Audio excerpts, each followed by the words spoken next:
Je m'appelle Kouraïch Jawadou, je suis directeur de l'agence de développement local et global et je suis président de l'ONG l'Action associative. Le budget participatif repose sur des principes d'application qui garantissent aux citoyens la construction d'un rapport de confiance entre eux et leur municipalité. Ces principes sont la transparence, l'équité, la redevabilité, l'efficacité, la durabilité et l'engagement civique.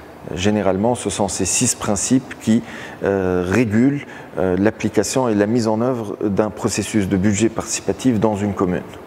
Au citoyen, je lui dirais que s'il a envie de vivre une situation de bien-être dans sa commune, dans son quartier, et qu'il a envie de voir ses besoins quotidiens en matière d'infrastructures de base, je veux dire les routes, les trottoirs, l'éclairage public, au moins être réalisés selon ses propres besoins réels, il doit adhérer au budget participatif, au moins en participant aux forats des quartiers, aux réunions de quartier qui sont organisées pour collecter la volonté citoyenne et prendre les propositions des citoyens et demander aux citoyens de voter les projets que la municipalité va investir.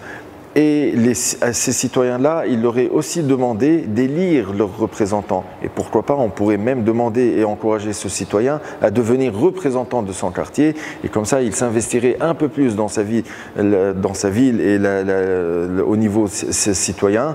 Et peut-être qu'un jour, il prendrait la place du conseil municipal. Mais de toutes les manières, ça, ce n'est pas réellement le but recherché. Ce n'est pas ça. Nous, on n'essaie pas, l'objectif du budget participatif n'est pas du tout de former des futurs conseillers municipaux. Ce n'est pas ça. Le budget participatif, c'est de garantir un certain niveau d'investissement communal qui répond aux exigences et aux besoins prioritaires des citoyens.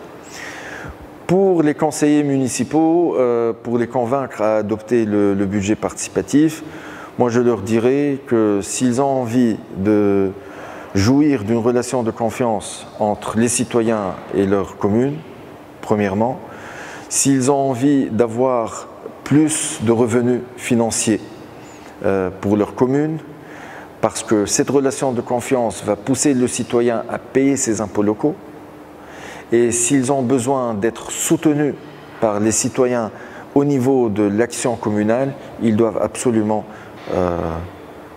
adopter le budget participatif, symbole d'une bonne gouvernance, de lutte contre la corruption et de promotion d'instruments allant dans le sens de la transparence.